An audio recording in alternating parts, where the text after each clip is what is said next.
This is Newtown, Connecticut, a perfect vision of small-town America, a place where people feel safe and everyone knows each other. Residents have had a long tradition of pride in their community. It is also a town that has shown amazing character and resiliency in the face of unspeakable tragedy. For over 60 years, there was one aspect of the community that many in Newtown preferred to be forgotten. I first became interested after moving to Newtown over 4 years ago. As you look at the empty, crumbling buildings, you can see how people's imaginations can run wild. Stories of ghosts and hauntings dominate discussion of this place. But what really happened here? What types of patients live behind these walls? How were they treated? What led to its closing?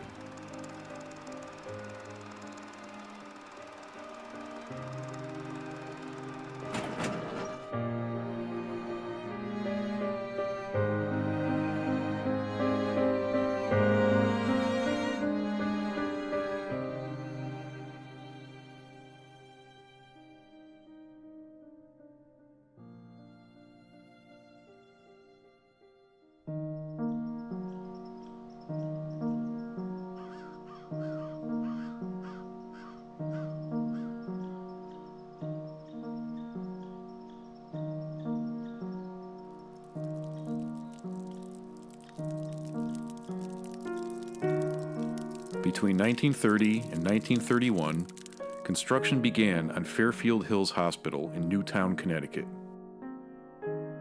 This occurred at the tail end of our nation's massive investment in public mental health, spearheaded by pioneer Dorothea Dix in the mid-1800s.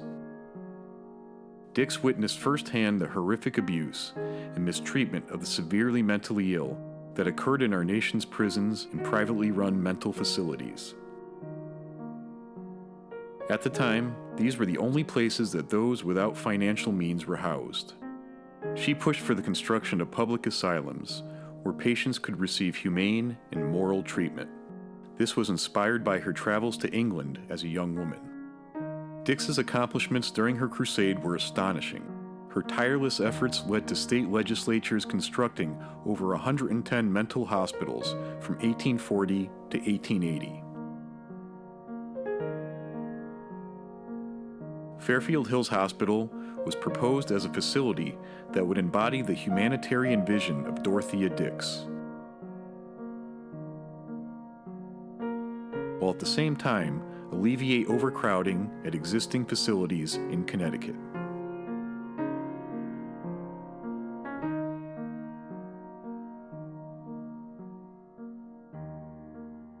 I think it was a huge stigma for Newtown to have a mental institution in their community.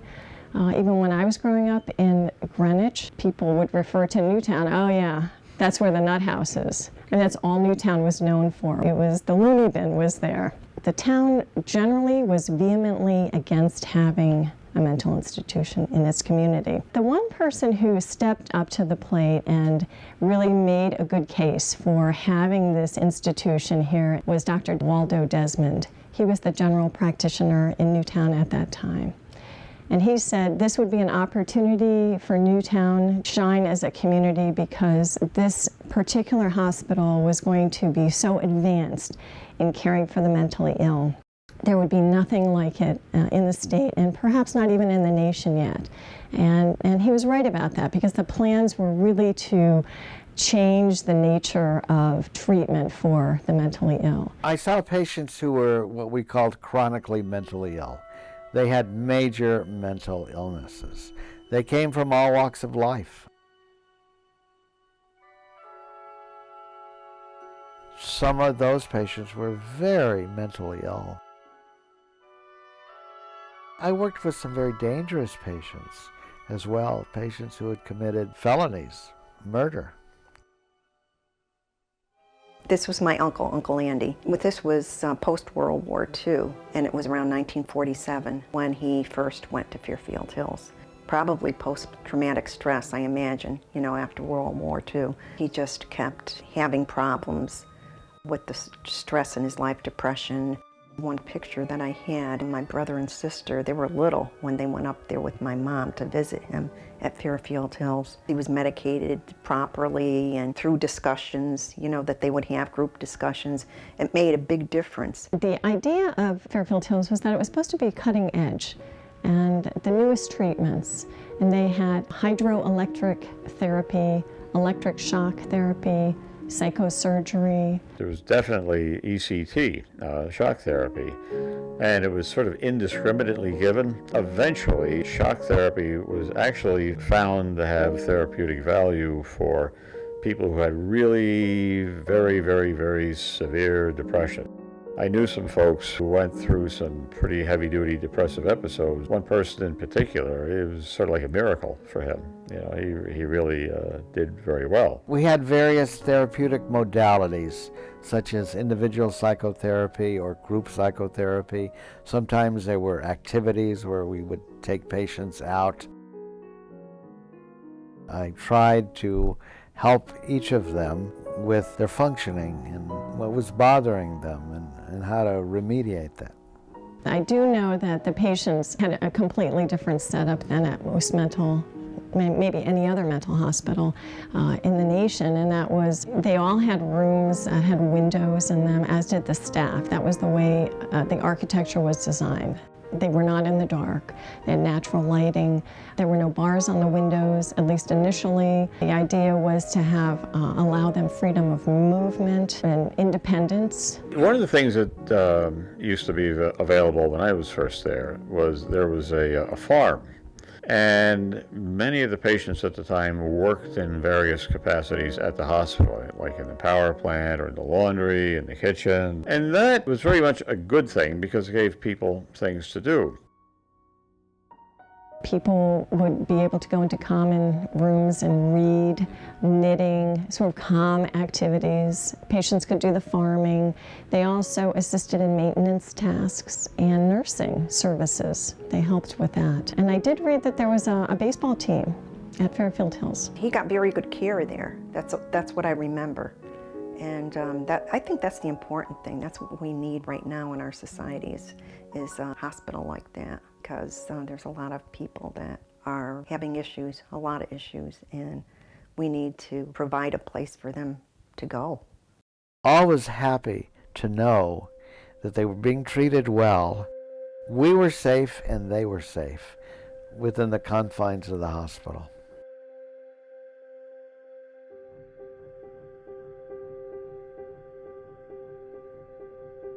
Due to the deinstitutionalization movement of the 1960s and 70s, Fairfield Hills Hospital was depopulated and as a result defunded to the point where only 200 patients remained at the time of its closing.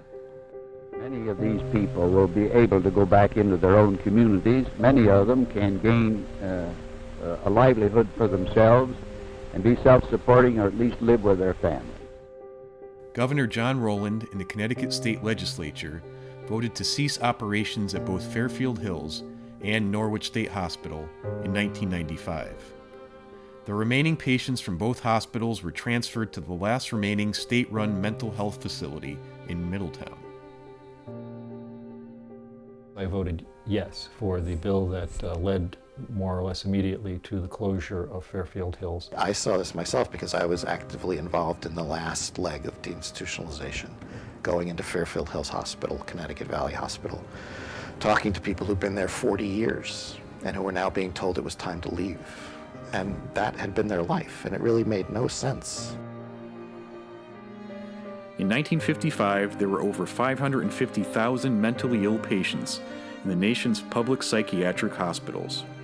By 1994, 1 year before the closing of Fairfield Hills State Hospital, this number had been reduced to 71,619, a drop of over 480,000 patients. 92% of those who would have been living in public psychiatric hospitals in 1955 were not in 1994.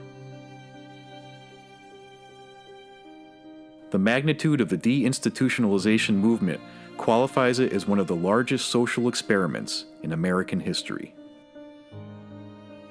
It makes me very sad because I see the state of mental health now as lost.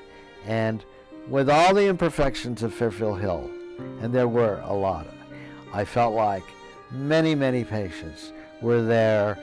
They were getting slowly better. Some weren't going to get better, but they were in a humane environment. And the dangerous patients were where they needed to be. We had hopes. Our idealistic hopes were that these patients were going to go out into the community and become normalized and have jobs and maybe have good treatment. And there was kind of explicit and implicit promises of a lot of money to taking care of the clients, the patients who were discharged. And I feel like it didn't happen. I think that the closure of Fairfield Hills may have been justified based on the size of the facility and the amount of work that that particular facility needed. The problem is that we didn't create anything else to replace it, either a smaller type of facility or something set up in a more community-like setting. I mean, the hospital, there was a shelter, there was a community, there were people who cared about them. They were clothed, they were fed, they had a warm bed to sleep in at night, they had friends, they had recreation facilities. So it may not be the type of living most people would want to do, but it was safe living for people who had a psychiatric disability. In the community, it was overwhelming and frightening. I had one patient say to me, I lived for 35 years sleeping at night, hearing the breathing and the heartbeat of others, and now I'm living by myself. This is a letter that my sister wrote last year in July 2014. To whom it may concern, please try to get to know the John that his friends and family once knew. He is charming and debonair. He has a loud, booming laugh and is a very quick wit. John is smart and independent. He moved himself to New York City at 18, earned a degree from Tisch School of the Arts at New York University. He returned to Connecticut to be close to family. This is when we saw the first signs of his mental illness. Since then, we have watched the joy in his eyes and his great potential fade away. My mother was an awesome, caring woman whom protected and enabled John for the last 10 or more years. Sadly, she passed away last year, and I truly believe that it was the last straw of reality that slipped away for John. He is now fully delusional, refuses his meds, and does not care for himself. If not for my sister Jennifer and her conservatorship of Jonathan's finances, housing, and basic needs, he would be homeless and probably dead. His schizophrenia is all-encompassing now. Jennifer and I are out of ideas, and we truly need the help of the mental health system to bring our brother back to a life that allows him to participate in his own care. We believe on the right meds in a monitored living situation, he can do this. Please do not give up on him. Anne. He has a small apartment. It's probably about 400 to 500 square feet. It's very small, studio apartment. And the environment that he's living in now, because he has a tendency, and schizophrenics in general, especially paranoid schizophrenia, his living conditions are pretty grave, I would say. And his clothing, he does not do his laundry. He hasn't done his laundry for a year. We went to change his sheets. There's thousands of bed bugs. We wrapped up the mattress. And we got it out of there. You know, he literally sits all day and talks to himself and smokes cigarettes. I mean, there's no quality life there. There's no quality life there.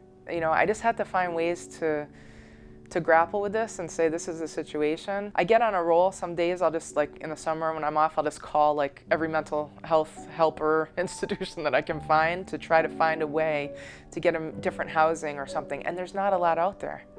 And everybody I talk to, you know, they said, you know, we feel for you, you know, you want to, you know, do the best you can for your brother, but we don't have anything like what you're talking about. And I said, what do you know, how could this be? So that's when I really started becoming an advocate last year. And I did write a 3-page letter to the Capital Region Mental Health Center out of frustration, mostly. The frustration was that, are we going to keep cycling 5 to 6 days And how many other people are cycling 5 to 6 days and being put back on the street or back in their place that don't have a conservator and that don't have a family member? You know, how long are we gonna let this all happen? And it took a lot of guts for me to write this letter, because my brother is very important to me. And they got back to us and said, you know, thank God you wrote that letter, because the next time that he gets hospitalized, he will get a state bed. Because I'm asking for a 90-day stay. I'm asking for a chance to get on the medicine. And how many other people are out there who are not going to get a 90-day stay because nobody's advocating for them? And it took me 10 years and writing a 3-page letter about my brother, which I didn't want to write about my brother, because it's very confidential and all of that. Also, people that are being released from there have nowhere to go. They take a cab or something and go to the streets. They have no home. They have no place to go. I don't know if our country really understands how massive this problem is. It's not talked about a lot. And when it is, it's talked about a little. I don't know if a lot is done about it. It's a very sad situation and a very dangerous situation.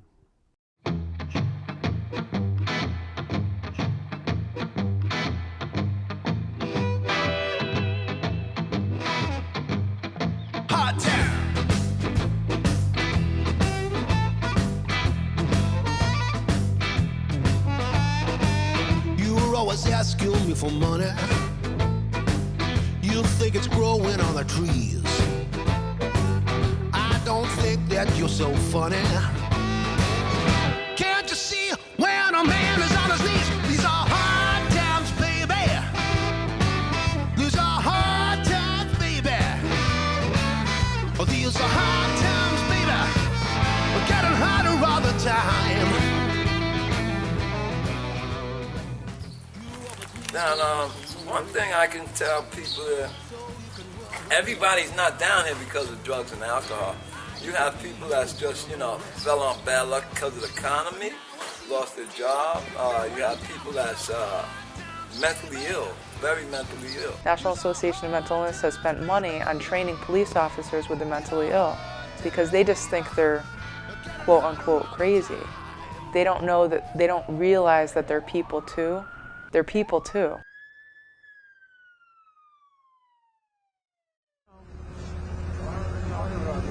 Where do you normally sleep at? I sleep in trash cans.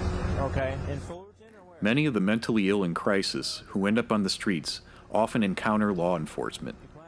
These situations often become dangerous for all of those involved. Well, hey, I'm sick of playing games. Which one is it? Put your fucking hand on me. Would you just fucking... Would you just fucking... All right, get on the ground now. Get on the ground. Get on the ground. As the number of inpatient beds continues to shrink and state hospitals close, this often means that people who are in crisis end up on the streets or in jails instead of in treatment. That means more interactions with law enforcement instead of medical personnel.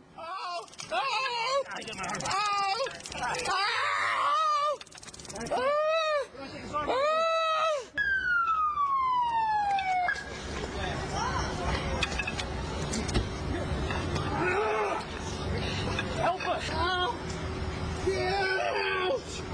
Get out! God help me! God help me, God! Help me! Please, God!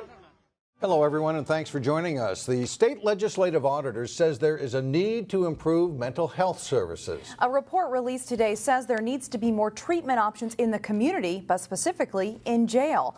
The Hennepin County Sheriff testified to a Minnesota Senate committee that 1/3 of inmates booked into Hennepin County Jail are mentally ill. He says the jail is not equipped for treating mental illness, but for some, it becomes their only option. And meanwhile, they stay and they stay and they stay. That is a real problem. That is what we face every day running the jails across this state. Because as we've closed these asylums because of the abuses and the importance of protecting someone's rights, we've closed them, and what have we done? We haven't changed much. We simply replace a psychiatric hospital bed for the jail cell, or the homeless person on the street, or, unfortunately, the county morgue. In a 2006 special report, the Bureau of Justice Statistics estimated that 700,000 mentally ill adults were incarcerated in state prisons, 78,000 in federal prisons, and 479,000 in local jails. That exceeds the populations of the cities of Baltimore, Maryland, and Detroit, Michigan. The United States has unfortunately come full circle in its treatment of the severely mentally ill. One of my jobs was to visit patients in the prison system, and heartbreaking. To go and visit one of my patients in a prison was very sad. They have not committed crimes. They are mentally ill. They need to be treated humanely. I don't believe they're going to get better there. I think they're going to get worse there. It's a horrible situation. When a lot of these hospitals were closed, promises were made that money was going to go into the community mental health system. And in a lot of instances, that didn't happen. So you had people who were coming out of hospitals, but there were no services or not enough services for them to access to really maintain themselves. Well, there's no question that we haven't done a very good job, which is one of the reasons why we have so many people ending up in the criminal justice system and ending up in prison, because that's the only place left for them to go. We don't have the facilities, mental health facilities, places like Fairfield Hills or something perhaps smaller and less institutional even, but still someplace for folks to go. A symbol of the tragedy of the mentally ill in prison can also be traced back to my hometown of Newtown. Less than a mile down the road from the former Fairfield Hills State Hospital stands Garner Correctional Institution, which contains the largest mental health unit of any Connecticut prison. Ironically, the construction of Garner ended in 1992, just as the operations at Fairfield Hills were coming to an end. Each day I drive past both complexes and wonder how things could have ended up this way, and why we have allowed this to happen.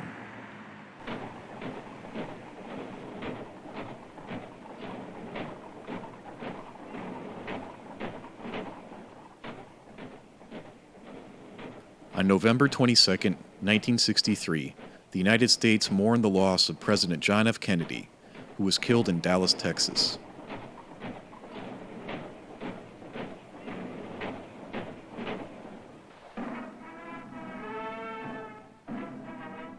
Little did the public know that in addition to losing a beloved president to an assassin's bullet, our nation also lost one of its strongest mental health advocates.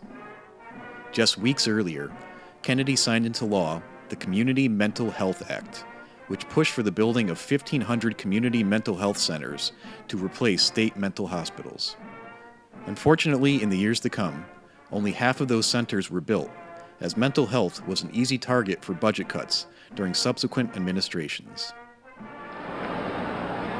My name is Jimmy Carter, and I'm running for president.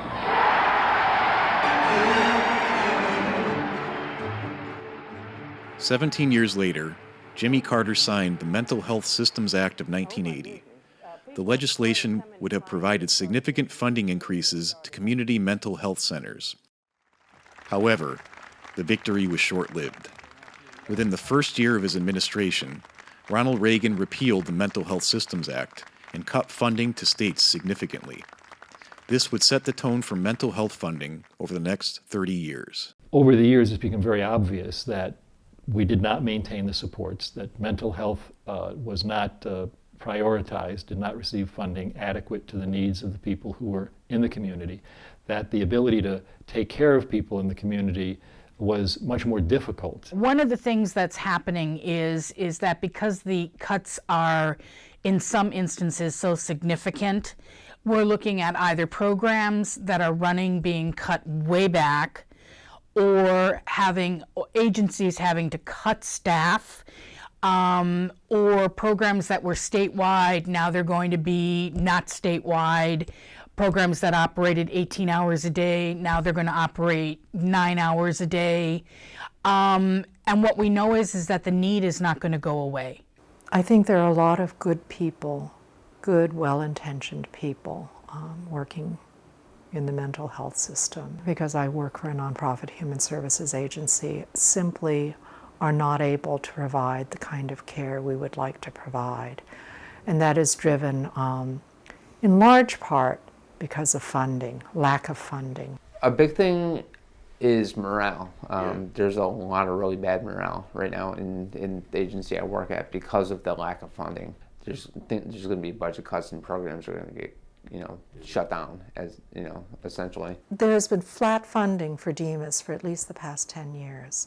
Occasionally 1 or 2%. So somebody who worked for the same nonprofit agency in the same position 10 years ago is only making $1,000 or $2,000 more now. And you can't live on that. I have colleagues who work full-time who have children on Husky.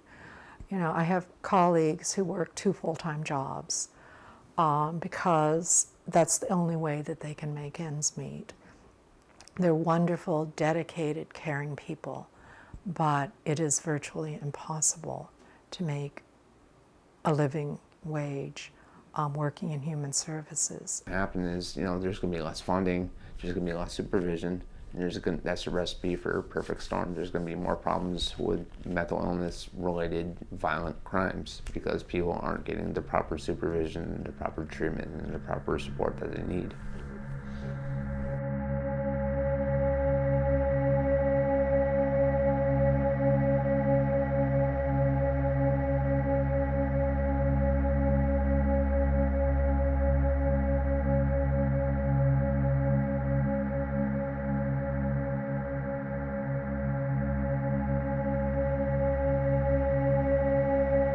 Vigils were held in Oregon last night after a gunman opened fire at a community college Thursday morning, killing 9 people before he was shot to death.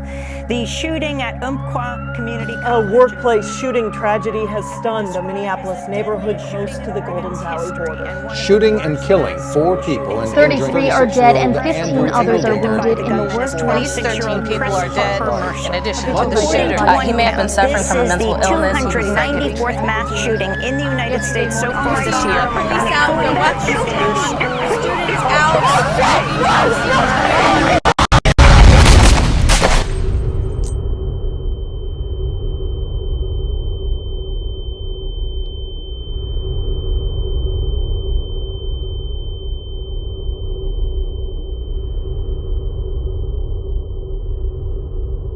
We've endured too many of these tragedies in the past few years.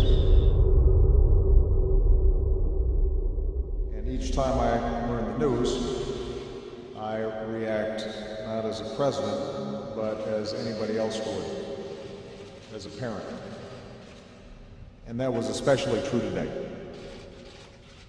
I know there's not a parent in America who doesn't feel the same overwhelming grief that I do. The majority of those who died today were children.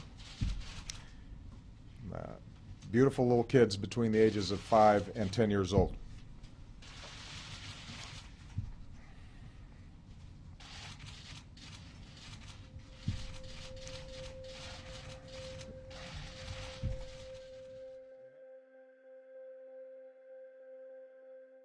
Bryce was what we called the fun and fearless boy.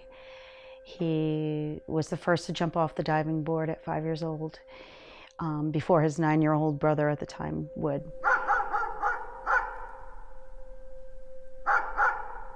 He was just happy, creative, just a lot of fun and just happy. And like I said, fun and fearless. Nothing stopped this kid from doing what he wanted. And that was all dashed away after the shooting.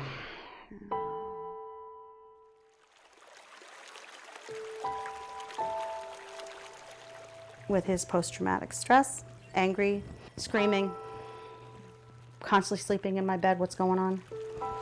That's something he's going to have to deal with for the rest of his life. He saw murder. He saw his teacher murdered. He saw his friends murdered. If it's going to rain, thunderstorm's coming, even though it's just rain. It's the noise from the gun.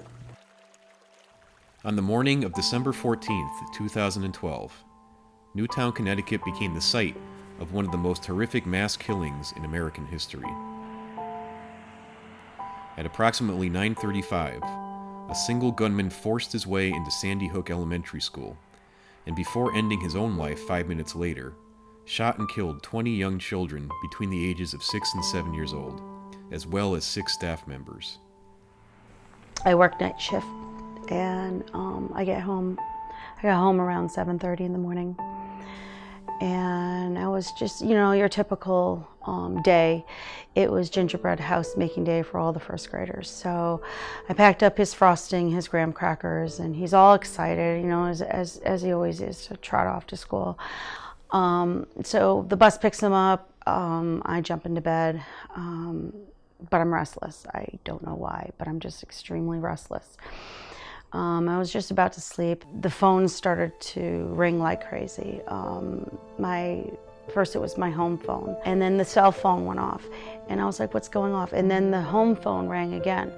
At this point, I'm like, okay, what's going on? It's John 911. What's the location of the emergency? Sandy Hook School. I think there's somebody shooting in here. Sandy Hook School. Okay, what makes you think that? Because somebody's got a gun. I saw a glimpse of somebody. They're running down the hallway. Okay. They're still running. They're still shooting. Sandy Hook School, please. I was just like getting out of bed, and my door somebody started pounding on my door. And it was my neighbor. She's like, Jen, there's been a shooting. We have to go, you have to drive me. I'm half alive. And I'm like, well, what do you mean? And I said, I automatically thought high school. And I'm like, what's going on? I didn't have anybody at the high school. She goes, no, Sandy Hook. I'm like, what? And it was just like, it didn't matter. I literally grabbed my bag, grabbed my keys. She jumped in my car. I jumped in my car. And we made it down there in less than 2 minutes flat, and she ran off. It was utter chaos at the firehouse. Helicopters, the SWAT team, and people were kind of bunching in there. People screaming on the outside. It was horrendous. All the kids in the 4th grade, 3rd grade, 2nd grade, they were all lined up. When he got to the 1st grade class, only 2 full classes lined up. Only 5 kids in my son's class were lined up and none on the other. My face I was just frantic. I said, where's Bryce? Where's the rest of the class? There's only 5 kids here. Somebody had walked up to me and said, have you found your child? Because if you did, we need you to go and go home. And I said, no, I haven't found him. At that point, they said, we need you to come toward the back. We need you to come with us. And I said, why? What's going on? Where's my kid? And they said, well, we don't know. And you can just read their face. And I had fallen back into the bumper of one of the fire trucks. And I just sat there and I said, I'm not going. I said, he's got to be alive. I started to scream. A good friend of mine just literally running by me, trying to find her daughter. Her daughter didn't make it, which was Bryce's best friend. My son was in the back of the room. He barely got out alive, but witnessed murder. The gun was on his head when it either was on a reload or a jam. We'll never know, but it was that split second one of his classmates pulled him to run.